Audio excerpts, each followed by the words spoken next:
Brahma Gururvishnu Gururdevo Maheshwara Guru Sakshat Param Brahma Tasmai Sri Gurave Namaha. We were discussing Manu Smriti. We shall continue. We are discussing the second chapter, 6 to 16 shlokas. 6 to 16 shlokas constitute one topic, that is pramanas of dharma. What is pramana? Pramana means a means of knowledge, a knowledge that gives rise to knowledge of dharma. How do we know what is dharma? On what basis do we know? People think like that. People think that it is like our constitution, where we 2 or 3 people sit together and decide.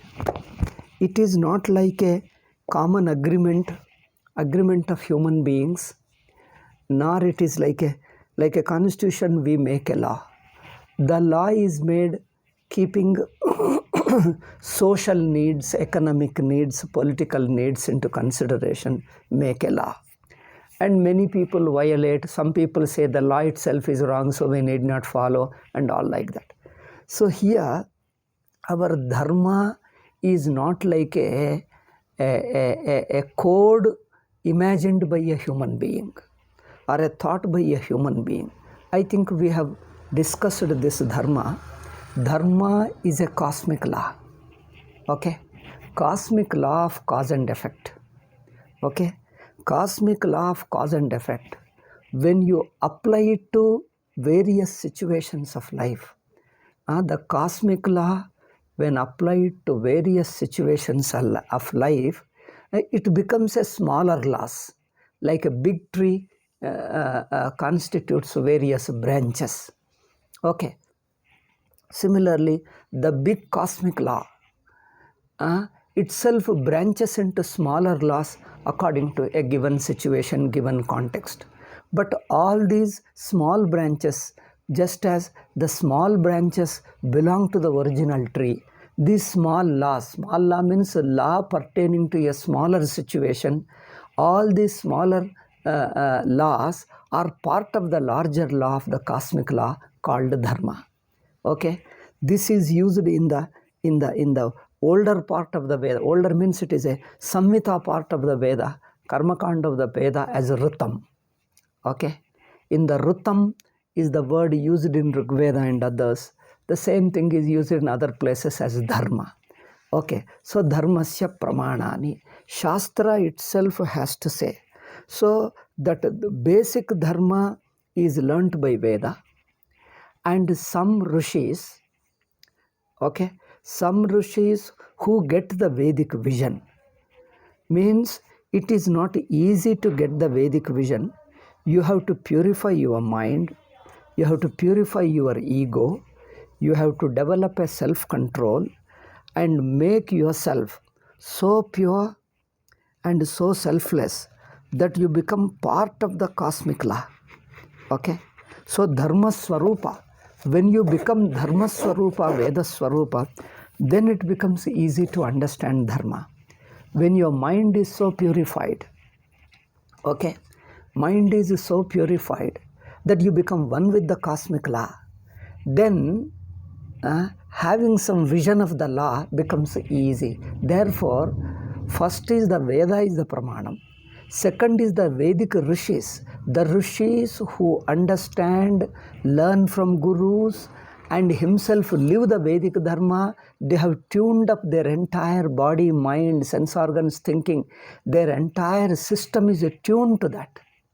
Okay, such rishis' ideas also, their suggestions, their thoughts also can be taken as dharma, as a valid means of knowledge of dharma, because they are not talking anything independently from their individual standpoint.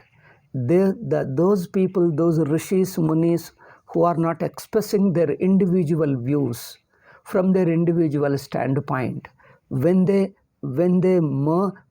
tune their mind to that cosmic vision, which Veda teaches, their mind also start getting some inclination, some suggestions of that dharmic, suggestions of dharma. Therefore, when such rishis talk, they say something pertaining to a given situation or a given person, that also can be called dharma. That's why Manu told in one of the shlokas, Shruti Smritihi. Smriti means the memory. Memory means the recalled, the points that are recalled by Munis, not ordinary people. Smriti, people think that Smriti means anybody write a book, it becomes a Smriti. Not anybody. A person who understood and lived the Vedic life, such Munis we call them. Muni means who have contemplated, who thought over the Vedic vision, Vedic ideas, Vedic principles, and lived them and incorporate these principles in their life, and ultimately their life has become totally one with Vedic vision. Such people, see, a person who has tuned up to one particular idea, one particular principle, even in a casual manner says something, it unconsciously comes out to be the same principle. See, it's just a worldly example I am giving you. A person who knows the law so thoroughly well, that even in a casual manner says something that comes out to be true to that law only.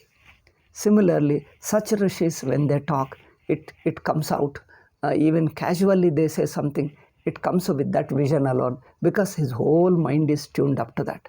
So, Shruti Smritihi Sadacharaha. The behavior, the conduct of such rishis, and Shruti Smriti Sadacharaha.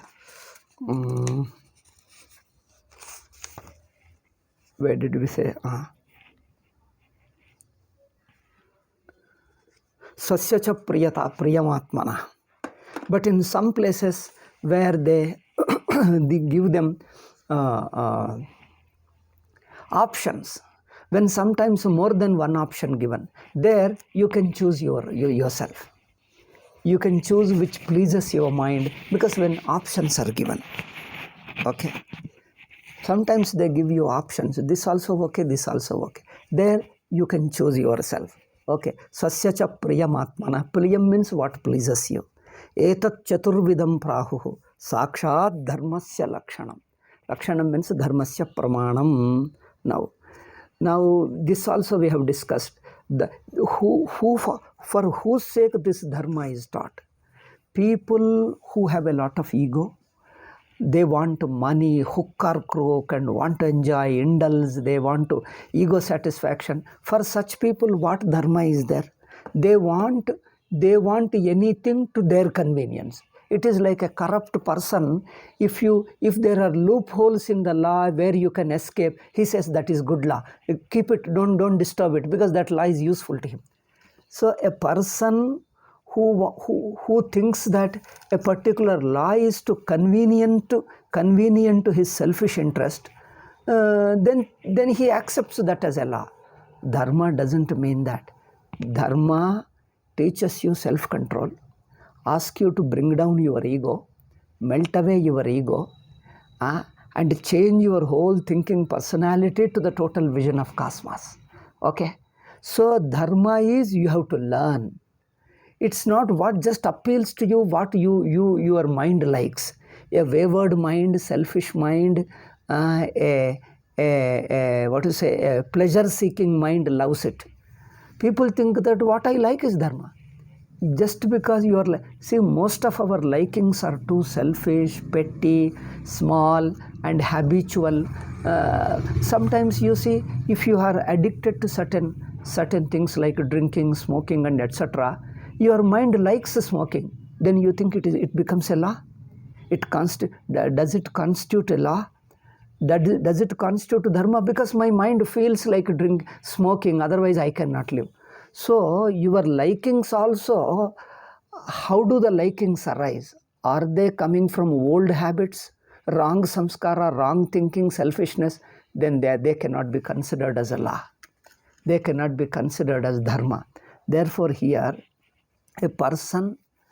people are generally have a lot of weaknesses, egos, their own ego, their own selfishness. So therefore, raga, dvesha, Kama, Krodha, Lobha, Moha, Mada, Matsarya. Person has to learn and grow. It is like sending a child to the school. You send the child to school to learn something, or you want to correct the teacher according to the child's thinking. Child has to learn, because child has many childish nature. You see them, what a restless child doesn't have a concentration, all the time playful. You get a 1 day holiday, you can see them how they celebrate. 1 day extra holiday, you get it, oh, I got a holiday. Is it such an important thing? Is it not that you are missing? Sometimes they say, oh, why take this holiday, because the syllabus is big. Teachers say, okay, no, we cancel the holiday, you come here. You see the students' mind, they want us to skip the teaching, skip the school and want to play. Okay, so similarly, people want to do selfish needs, selfish interest, ego, their own raga, dvesha, kama, krodha, lobha, moha, mada, matsarya. Therefore, human being has to learn. Where I need to learn, what is to be learnt always looks uneasy, uncomfortable. It looks like a forcing upon me. See, when I have to follow law, I have to take into consideration others' interest. I can't be selfish. Okay? Then think that law is very difficult, dharma is very difficult. People say, dharma is very difficult. That means what? What does it mean?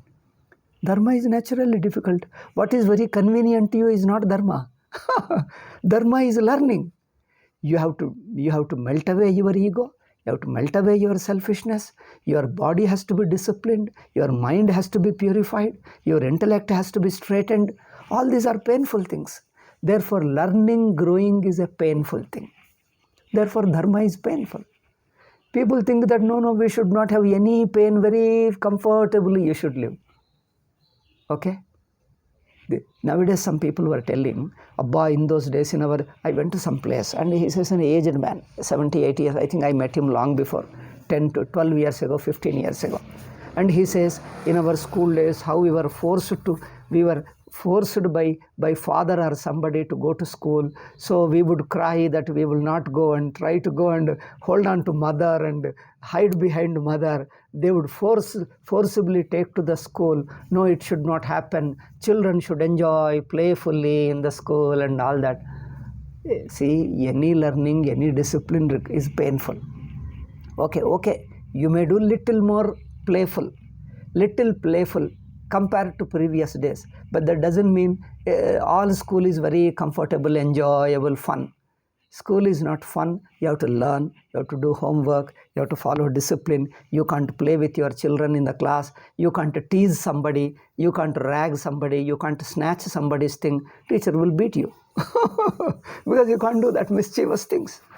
So people have to learn discipline, self-control and all that. Similarly, learning, see that instinctive, impulsive nature in human being, selfishness, instincts and impulses, they have to be sublimated, they have to be purified, and it is a painful thing. Therefore, dharma is always painful thing.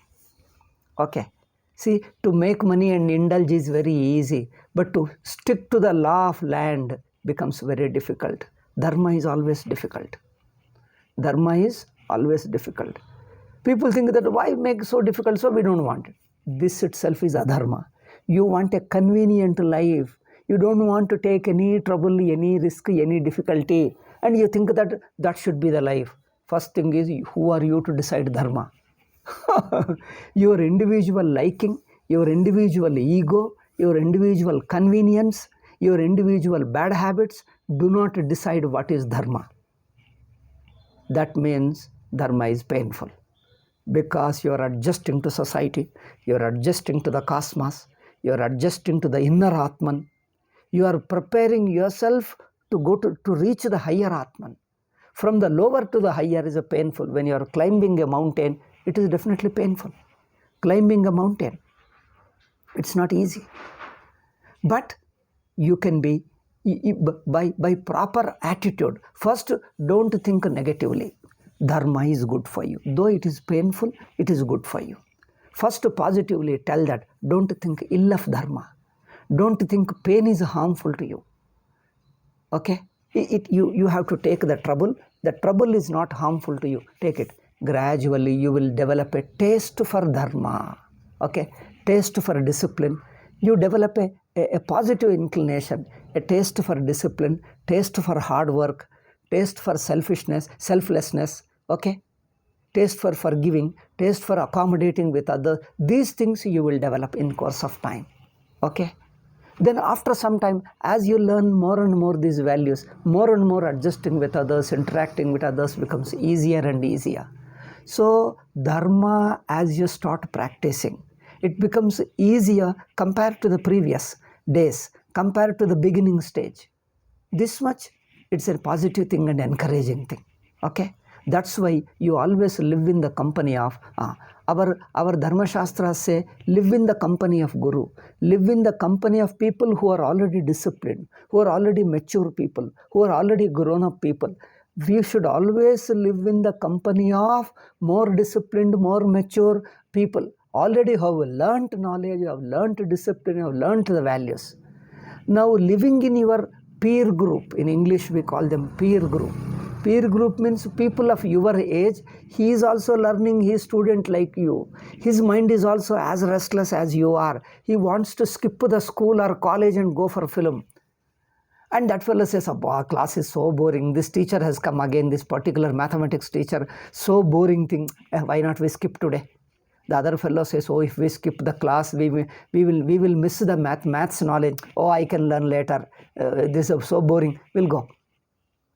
Then if we skip these things, then our parents will come to know. He said, nobody will know. Who will tell? Nobody will tell. Only that one classmate will tell, okay? Other friends we won't tell. This one fellow, we will threaten him that don't tell our parents. We'll just go away. Okay. Now, if one fellow instigates, and then you follow him. That means your peer group himself is learning discipline. He has not yet settled down. He has not yet mastered the discipline and values. So how can you take your friend as an ideal guru and guide? This is a perversion of the modern civilization. They say, how can the earlier generation, how can the teachers, grown-up people be our model? My friend of my age, my classmate alone is model for me. My classmate alone is guru for me. My classmate alone is guide for me. What he does, I do it. Whatever he does boldly, I shall do it. That is my ideal. In fact, modern psychologists are also telling, your peer group spoil you. He cannot be ideal for you because he himself is in a learning stage. While learning, there are many slips. Sometimes he may totally slip down. So how can your friend be your guru? This point Gandhiji says. Your friend circle, your classmate, your intimate friend cannot be your teacher, Gandhiji says in his autobiography. Because he himself experienced, he says, if my friend says something, let us go in for drinking, let us go for all kind of things, many things, I can't say anything, for some prostitute, he took him to a prostitute. Gandhiji went there. And then he took him for drinking and smoking and everything. And later, after a few days, he realized that this is wrong and left out. And then he comments there that and the friend circle, the friend, he said that, why are you hesitating? Come on, nothing happened. You see such elderly people smoke. Elderly people also drink. I mean, see, British people drink and do everything. Are they wicked people? British people are ruling India. They eat non-vegetarian. They eat gomamsa, beef, and then they drink, and still they are ruling our country. So why do you think that drinking and all these things make you a bad person? Do you think Britishers are bad people? Gandhiji thought this is a very good argument. See how these foolish fellows, they do. So therefore, then later he realized, a friend of my age, himself is a immature fellow, cannot become my ideal, cannot become a guide for me. An already grown up person, mature person should be my ideal. He can't do that. He comments there. Modern psychologists also say, they can't be ideal for you. But modern civilization says, you see the modern schools in our younger days, we would always keep our elderly people as ideals. Our friend circle, we would not listen. Nowadays we say, what your friend says, you should listen. You can't disobey. You can't reject your friend. Whatever your friend tempts you, you follow him. And these people say, no, his friends are telling like that. Parents have no value. Parents, in those days, we would listen to parents. We will listen to our elderly people, uncle or elder brother and such people. Their words, we would give more value to our elderly people than your own classmate or your own friend. Nowadays, they say, parents themselves are afraid. Elderly people are afraid. They say, my child won't listen. My son won't listen. My daughter won't listen. Oh, for them, their friends are everything. Whatever friend says, that is Vedavakyam. Whatever their friends say, Vedavakyam. This is nothing but destruction. Okay? This is nothing but destruction. This is what the education system and the modern media is creating. Films are also creating. I'm sorry to say, shall I say that? They are nothing but terrorists. They are gundas. Those are advocating this kind of thinking are gundas. They want to destroy the society because they themselves are pervert fellows. They are characterless people. They are antisocial people. It is only such antisocial people produce such films, write such novels, advocate such things, because they themselves are antisocial fellows. They are not sane people. So don't take them as ideals. They are asuras. Therefore, such people can't understand what is dharma. Okay? They can't understand what is dharma. Dharma is always painful. Because you are a student. But I tell you, as you go, as you grow, as you start following dharma, more and more it becomes easier for you. Because the discipline comes, values come, your mind is purified. That's why by the time you come to the age of 20-25, it becomes easy. It becomes easy because you already learned certain values. That's why you see them a person who is a mature person. That's why they would say, always keep satsanga. Friendship, have a good friend circle. In those days, we would always suggest have a good friend circle, never a bad friend circle. Circle of such friends who are little bold, but follow the elderly people, grown-up people, and keep them as ideal. Keep the company of such people. All our Dharma Shastras, our Niti Shastra, Ramayana, Mahabharata, Puranas, and Veda Shastra, every Shastra say, live in the company of good people. Satsangatya. Bad company.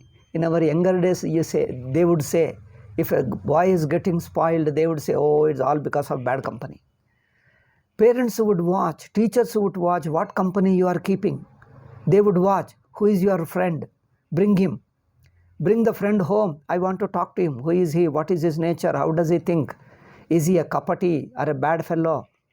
So parents should know their friend circle. Parents should know their friend circle. You can't have anybody as a friend. These days all are equal. Why do you say good and bad? Good and bad is all man-made. All are equal. Anybody is same. Any drunkard, any wicked fellow is also same. Don't divide people. Don't think ill of the people. This is what these days, modern days, they are giving these vulgar teachings. Vulgar means this bad teaching. They say just keep company of anybody. We would say if there is a wicked person, don't keep a intimate company, just a distance, a formal relationship. Talk to him and this. Don't become too intimate. Too intimate means what? Who influences your thoughts and ideas and ideals, and you become so intimate that you are unable to refuse. If he suggests something wrong and you are unable to refuse, means you have come under his control. You are unable to refuse. The friendship has become so intimate that you are unable to refuse. So once you are unable to refuse, you tell lies to your parents to keep the company of him. You tell lies to teacher. You tell lies to your parents. Then you are sure to be spoiled.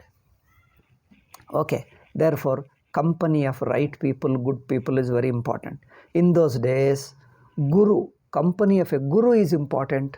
Therefore, they would advise live in the company of a guru. Guru is important.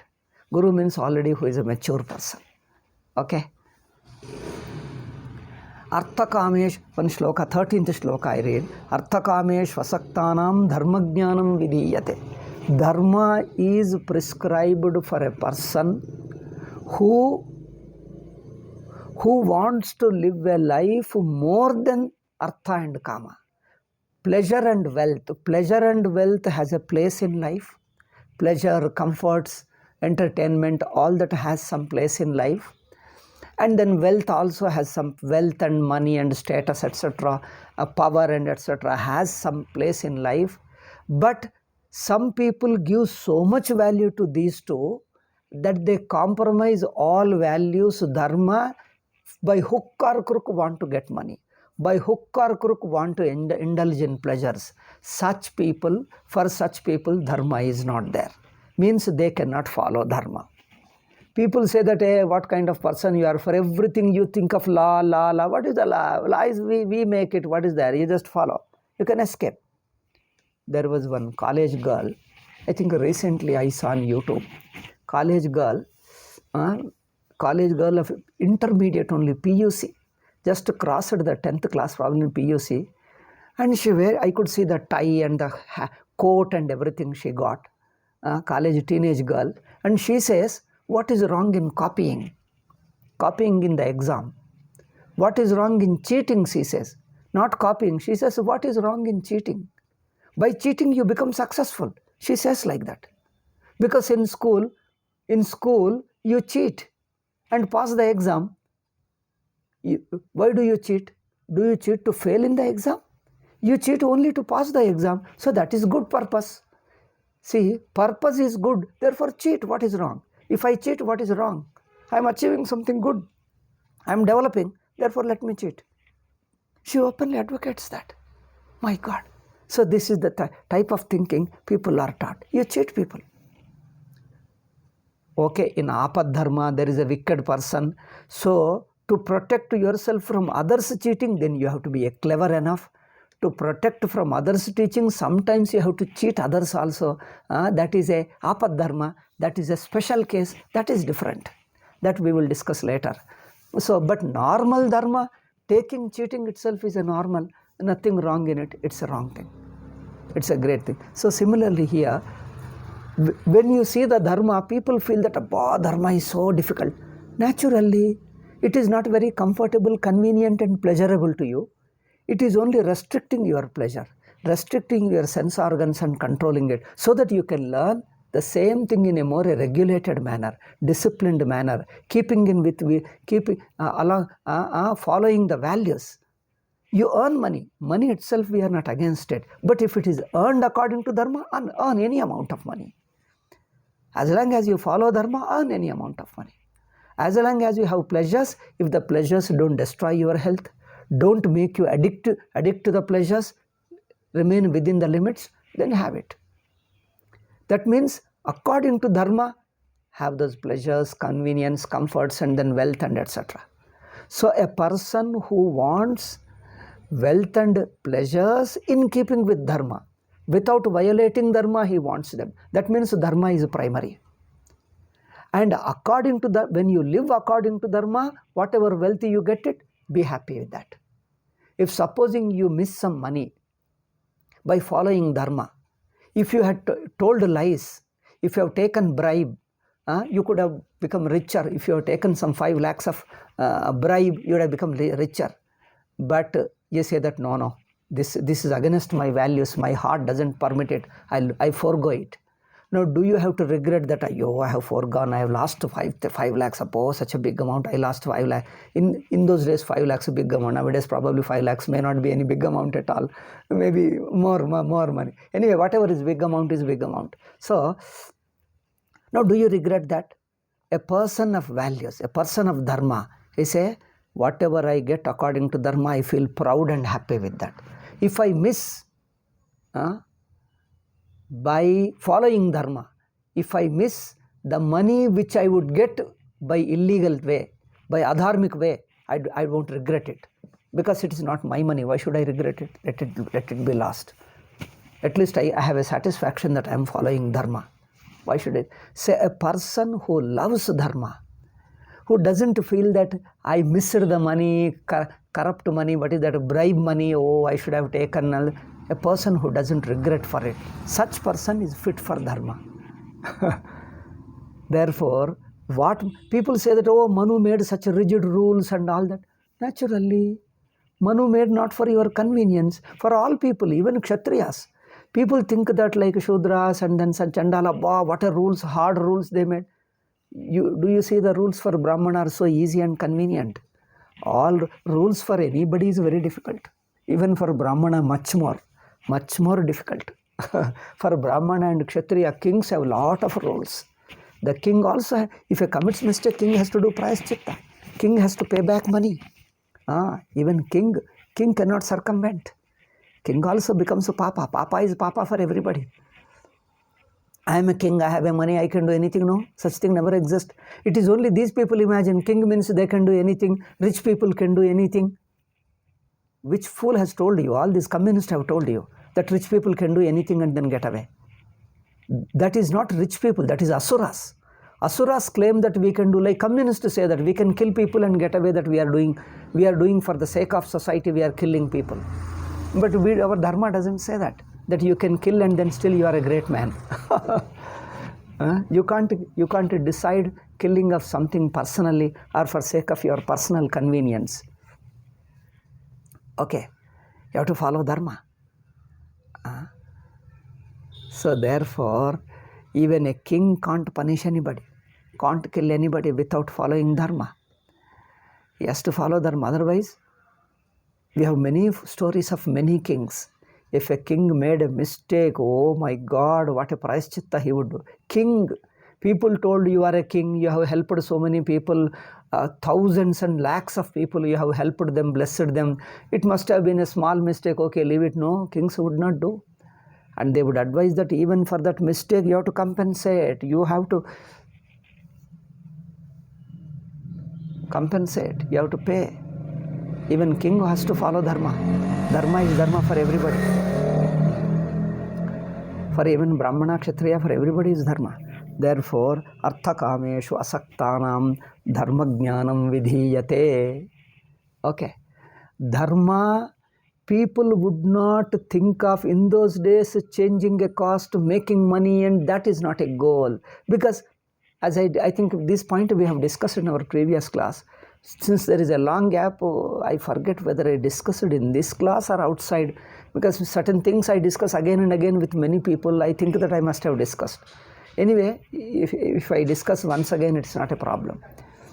If you get more money, do you think your level of happiness will be high? You can't assure. More money, there will be more expenses. There will be more problems also. With more money, more expenses, more problems, more tensions. You see the people. Those who earn more money at the end of the month, they too have a problem. They have to still borrow money. I would wonder, in those days we would see them, person who earns such a big amount and he also has to borrow money. I would wonder, we are people who get a small amount of money, therefore at the end of the month we need to borrow. Why do they need to borrow? That means money is a money. At every stage you need to borrow. I could see the richest man, very, very richest man of the state, big film actor's son. He doesn't have money for 1 liter of petrol to go buy a car.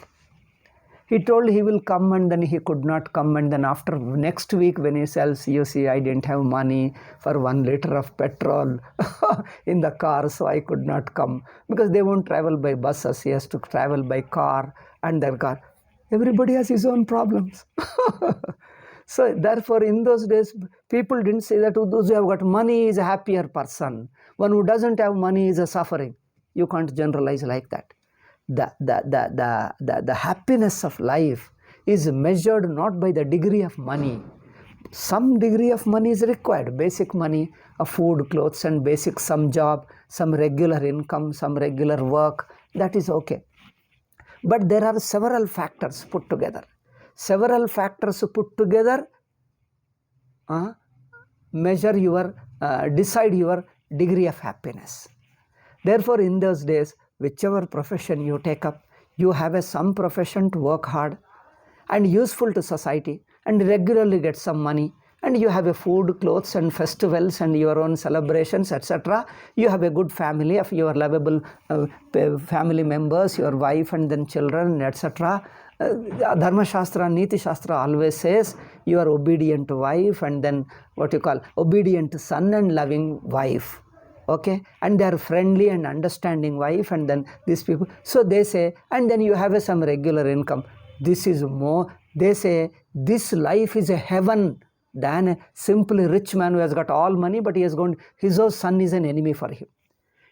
Rich people have got their own problems. Rich people have their own problems. Don't you see that? In Nepal king's son himself killed his parents. He was a drunkard. No, I'm not trying to blame. I'm only just giving an example. There might be some genuine reason we don't know. Since I don't know the details, he was a drunkard.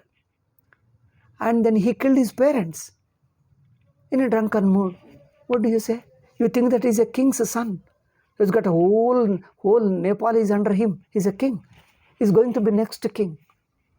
Lot of money, friends and everything. Therefore, the happiness itself doesn't depend upon the amount of money.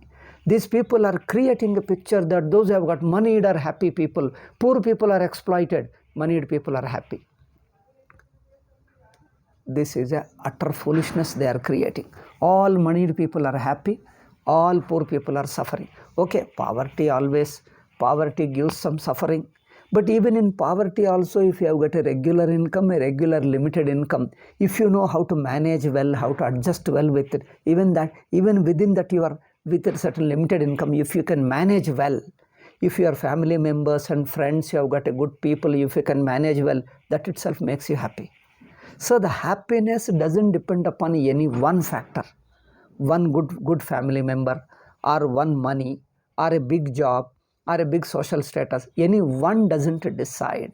All these factors put together, and your samskara, your quality of life, your mind, your interest.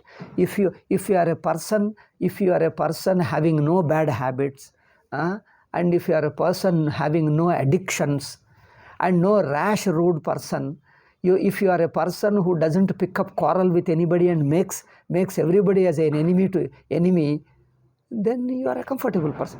Otherwise, you have got a big job and very high big general manager of a huge company, but your mouth is very bad that you pick up enmity with anybody. Within few minutes, you make enemies to you. Do you think that because of your status you are very happy? You think that because of your big high position you become happy? No. You'll make enemies alone. The enemies are such that they'll take away your money, they'll create problems to you, then every day you have to fight with them. And fighting endlessly. Therefore, degree of happiness doesn't depend upon any one factor. All these factors managed well, with a good culture, with a good samskara, your degree of happiness is good. Therefore, in those days, equality means everybody should do every job. This itself they never bothered. Our evaluation of the old system, Manu's system, was not this. Their principles were different. The degree of happiness they counted. Okay? The degree of happiness depends upon all these factors, dharma and society, your family circle, all these people, good friend circle, you have some regular income, and you know some talent, and you have a job satisfaction. That means you enjoy your profession without feeling guilt and inferior. Don't compare with too high people. Don't compare with wicked people also. You have a good company and live your life. And this makes you a happy person. So, keeping this happiness, Trivarga, you know that? What Manu says, even our Ramayana says, all our Shastras say, Trivarga, Dharma, Artha, Kama. These three put together, combined way. Dharma, Artha, Kama. Artha, Kama can be achieved through Dharma only. Then that combined achievement of these three should be the life. And such people are happier people. So that was set as a goal. Therefore, they never, these days you say, somehow look for high and get a high job. That's all, you get big money. You get so much of money that you work hard so much that your health is ruined, or your family member is, you are so busy. Nowadays you see them. that money is the only thing. Just for sake of money you go there, that your wife hates you, that you have no time to spend with family members, and child goes away somewhere, that a child gets into bad company because you have no time to look after your children, see his studies, his school, etc. You never see them, and then you think that this is your development and success. This Manu never recommended. And you think that why Manu is such like that? We should develop. Manu didn't recommend this kind of development. Manu means our ancient system, not only Manu, all our Shastras. Therefore, their principles, their goal, their evaluation of life was different. Therefore, they have designed, they have given different principles. Looking at them, it looks that we are very, nowadays you see them, everybody is unhappy. You tell me one person who is happy. Either he is unhappy with his job, or his salary is not insufficient, or he wants in promotion, he won't get it, or there is a competitor is a tension, or in spite of that his wife is a problem, that is getting divorced, he is interested in somebody else, and then or his son is not listening, that you have to pay 1 lakh rupees for 1 lakh rupee for 1 year. You have to send him to such a school that you have to spend lakhs and lakhs of money. You tell me which one makes you happy? Which one of these? All these things are tensions you are running around. Children won't listen. The small children alone become criminals, that you get addicted to a cell phone, that he won't listen to you. Where will you go? Where will you go for all these things? But they say money alone does everything. You have got a big job and you get a lot of money. Oh, you're successful, man. They talk of. These are all making you fools, I tell you.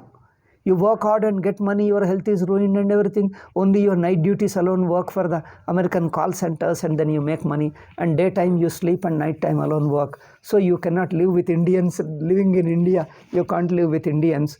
Well, all other Indians are waking up, you sleep. And when you wake up and they sleep, and you can't attend their functions, your breakfast is different. No friend comes to you. When the friend comes to you, you are sleeping. When you take breakfast, they are sleeping. When you take lunch, they are... I say, what kind of life is it? You think this is successful life and rich life for you? People think money alone is everything. That's why this is utter foolishness. I get some job. Say, you have your own caste people, your own culture.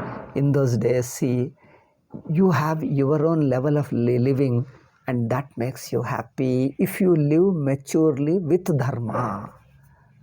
Therefore, arthakameshu asaktanam dharmajnanam vidhiyate, 13th shloka says. People arthakameshu asaktanam, who have learnt that arthakama, money say for sake of money, wealth for sake of, wealth for sake of wealth, and pleasures for sake of wealth. Just unlimited money, unlimited wealth. Somehow hook or crook you get it. Itself is not the means of happiness, source of happiness. A person who understands this, who knows the value of dharma, for such people, dharma is taught here. For such people I am writing this book, not for everybody. In the beginning, you see, every young boy resists discipline, hard work. You can see the younger people. In those days, younger people, agriculturists, etc., in villages, or any profession, the young fellow is asked to help his father so that he can learn his profession and learn the discipline and hard work. If the person in the beginning, he resists, boy, it is very difficult, then out of fear of father, he attends that. But he wants to escape. But after some time, few months, then he develops a taste for it. Okay? Any discipline is like that. Any dharma is like that. In the beginning, difficult. Later you learn. Then you start enjoying. They say, why imposing and all this thing? Nothing comes so comfortably, easily and happily. Okay? You have to work hard. Therefore, dharman jigna samananam pramanam paramam Smriti. Two things he touched here. Those who understand arthakama alone is the goal of life, dharma, they can't follow dharma. Those who want to, with dharma, achieve this thing, for such people, dharma is here. And for such people, I am writing this book. This book is meant for such people. Those who want hook or crook make money, they say Manu is only a wickedest people because he doesn't want me to make money, doesn't want me to do anything. So therefore you do that, stick to your parental profession, you stick to your caste profession, follow dharma, don't follow bad habits, adjust with people, etc. Why is imposing all this thing? They think it is imposition. Just live your wild life is good habit. You can see them rich people, most of the film actors, there are a few good people. Most of the film actors have got all bad habits, drunkards, life is ruined and all at the end. I think you should leave all the politicians or even what you call them, film actors and all other celebrities whom you call. Watch their lives. I think somebody should write their biography. See them. Where there was dharma, values in their personal life, they are good people. They have lived in spite of money, in spite of celebrities, they lived happily. Otherwise, those who lost this dharma, their life is ruined, they have become asuras. They have become nuisance to society, problem to themselves. Why do you make that as an ideal?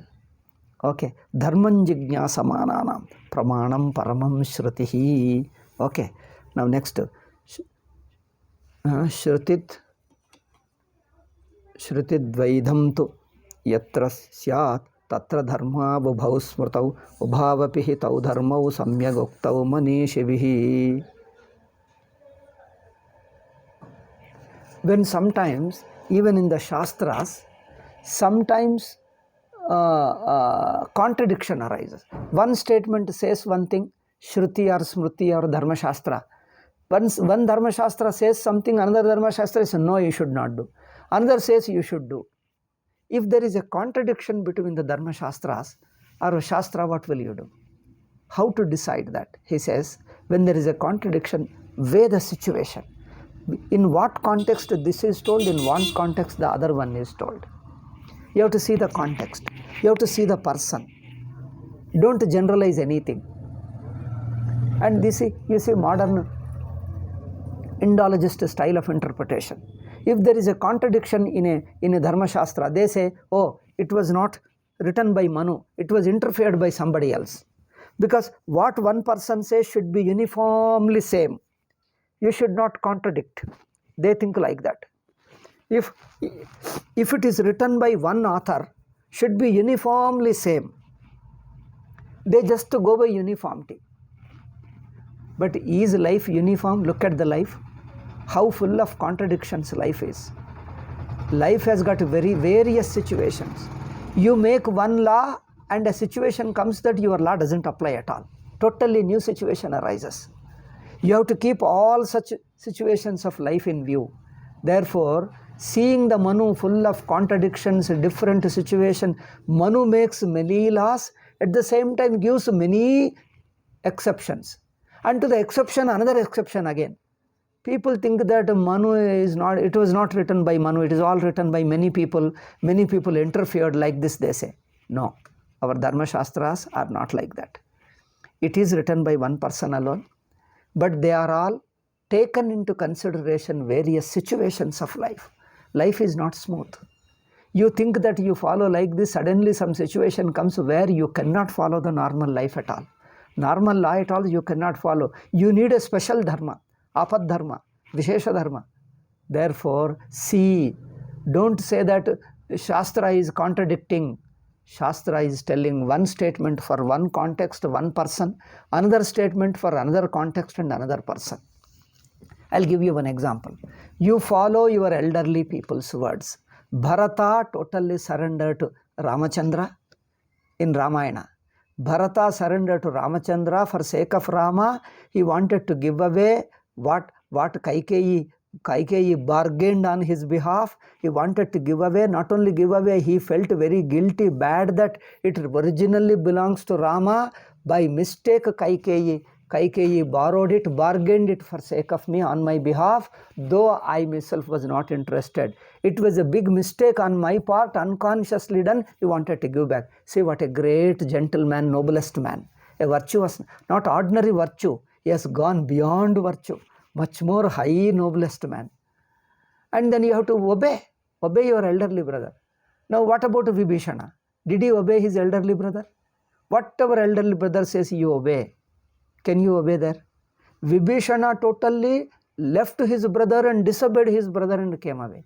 Bharata, Lakshmana follow here. Now can you make a law that everybody should obey your father and mother, and then you have to see their dharma. Basically, normal rule applies that you follow, but there are a few exceptional situations that you cannot follow. You cannot follow. Dharmaraja followed, obeyed Dhritarashtra's words. Dhritarashtra cheated him. You come here for a game of dice. Dhritarashtra called because we have built a new building. Watch the building, and not only after watching the building, spend few days, and during the days what will you do? You play the game of dice just for time pass, just for fun, just for enjoyment. But it is not enjoyment, though he told like that after bringing, he knew it. Dhritarashtra knew it. Consciously he brought him. But Vidura says it is not advisable, don't go there. Don't go even if your elder father, your elder father means elderly uncle, calls you, don't go because he is cheating you. But he says, my elderly uncle, how can I refuse? He is an elderly man, we should obey elderly people. He is like my father, because after my father's death, he alone is a father. We looked upon my father, how can I refuse? So I will go. I will go and play the game of dice, and then whatever happens, I leave it to God. Okay? Dharmaraja told whatever happens to leave it to God. So this is the fate. Ultimately, he got into it. Vidura told the situation is very bad. I can't directly ask you to refuse to go, reject his invitation. But the situation is very bad because I came on behalf of Dhritarashtra here to invite you to Hastinapura. But see, Dharmaraja is a very innocent man. He says, he is also uncle only, general uncle only. Uncle, you are inviting me, but how is the situation? Should I accept his invitation and go there to Hastinapura to watch the new building and at the same time participate in the game of dice? What do you think, your uncle? Can I go and participate? Vidura says, you are asking me? I have brought the message. I have brought the invitation for you to go there. I have been sent to invite you. How can I myself tell you not to come there? This is adharma on my part. So I tell you, I have brought the message. My eldest brother Dhritarashtra sent me with this invitation. So I can't directly ask you to refuse to come, reject coming there. But I can tell you this much, decision is yours. Situation is very bad. All wicked fellows have joined. Wicked fellows are plotting, and there is going to be some great danger. Seems to be some great danger. But whether you want to accept the invitation and come to Hastinapura or not, I leave it to you. I can't give you the final decision. I can't give you. I can explain to your situation. Dharmaraja accepted the invitation and went there. So he got into trouble because my eldest uncle called me. How can I refuse? See, Dharmarajas. So dharma is a sukshma. You have to consider. Elderly people also, if they say right, you can do. There are so many things. Anyway, we will discuss more. It will come. It will come more and more. In fact, Ramayana, Mahabharata are depiction of same Manu Smriti in living conditions, because where situations are provided. For Manu Smriti, Yajnavalkya Smriti, Smriti Granthas only enlist the dharma as a principles. But its living contexts are provided in Ramayana, Mahabharata and others, Puranas. Living context is provided. So Ramayana, Mahabharata is a commentary of Manu Smriti. Okay? Ramayana, Mahabharata, you read them detail. People generally read only stories and leave the detailed shlokas. You read the detailed shlokas, they are commentaries on Manu Smriti. Manu and Yajnavalkya, all Smritis. They are commentaries, because for every principle here they provide a situation. And the complex situation, how to do, how to behave, etc., they will tell. Okay, the person who wants to study Manu Smriti should have read Ramayana and Mahabharata. Or those who want to read Ramayana, Mahabharata should have read Manu Smriti. Manu Smriti, Ramayana, Mahabharata, all these three books go together. Okay? Three books go together. Therefore, when Shruti or Smriti contradict, see that, can you reconcile them? Because one statement is talking of one context, one situation, one person, another is talking of another context in another situation. So there is no contradiction, you have to understand. Supposing if both the statements talk of the same situation, then you have to say they are options. But don't dismiss, oh, it is a prakshipta, it is interpolation, somebody wrote it against somebody. No, we don't, that is not our tradition. We don't give a traditional interpretation like that. They give options. If they contradict, give the option. This is also possible, this is also possible. See which one suits you, your context, and follow. Okay, how to decide dharma is told. Vaidiki Shrutihi sarvatha vartate yajnaha iti yam vaidiki dharma vyatikramo drishta shreshtanam sahasam tatha tadanveksha prayunjana sidantya aparadharmajaha. These shlokas are obviously like a commentaries. See, in Manu Smriti there are two types of shlokas. One is the main Manu, three you can say. One is the main Manu Smriti. Other thing is certain added shlokas. These added shlokas are by later acharyas, added few shlokas by way of interpretation. They are like commentary. This shloka is very beautiful. I think time is up now. We can't discuss this shloka. We will discuss in the next class. This is a very interesting shloka. And with this topic ends. One shloka is there that I have to explain in the next shloka. Third one is commentary. One is the main shlokas, other is certain added shlokas like a commentary, other is the prose commentary. With the help of these three, we will be able to understand dharma. Nishekadi shmashananta mantrairyasyodito vidhi tasya shastre adhikarosmin gneyo nanyasya kaschasi.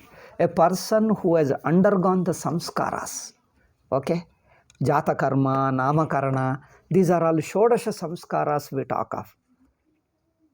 Okay, so a person who has undergone samskaras, mature, such person is capable of following dharma. A person who is rude, rash, wayward person can't follow dharma. Wayward person, rude, rash, convenient, that's all. He threatens, I just do whatever I like it. Who are you to tell me? I don't care, I don't listen. People say that I won't care even for my father. Who are you to tell me? Some fellows say, I don't care even for my teacher. Who are you to tell me? Such fellows can't follow dharma. That means dharma is not meant for him. Meant for him means he is totally unable to follow.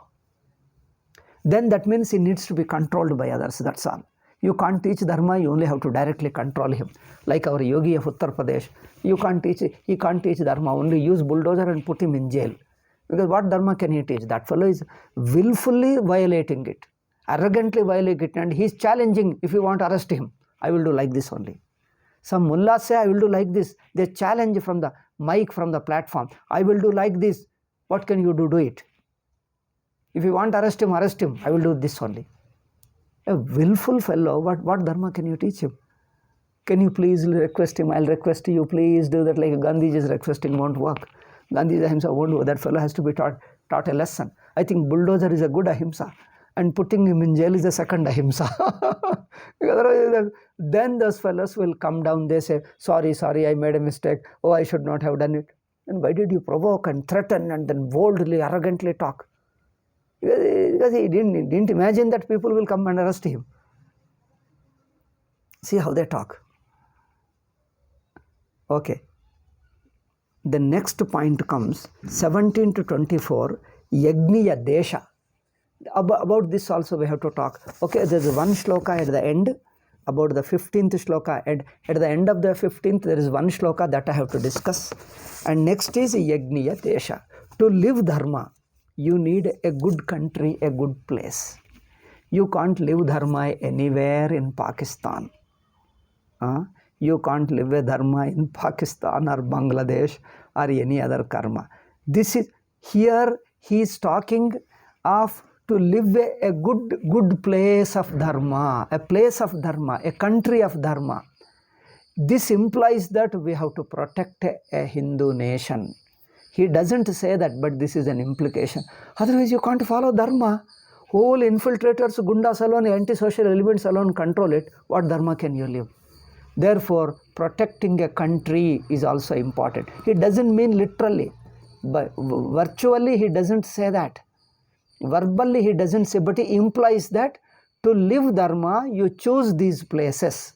You choose these places where society is like this, atmosphere is like this, a social condition is like this. In such area, you can live dharma. Otherwise, if a place is filled with all antisocial, wicked fellows, you can't follow dharma. This implies what? You choose a good place where a dharma is livable. A place where dharma can be followed, you go to that place. Or you protect your kingdom and country from the wicked fellows who want to violate dharma. Keep the country for sake of dharmic people, then only you can live dharma. It is not a verbally stated, it is an implication I am taking. If you read directly, you say such an implication, but that's an implication is there. I'll show you 17 to 24 shlokas. The place, the land of dharma, the country of dharma, or we can say it is a dharmic nation. That we'll discuss in the next class. Om Shanti Shanti Shanti. Hari Om Shri Gurubhyo Namah. Hari Om Tat Sat.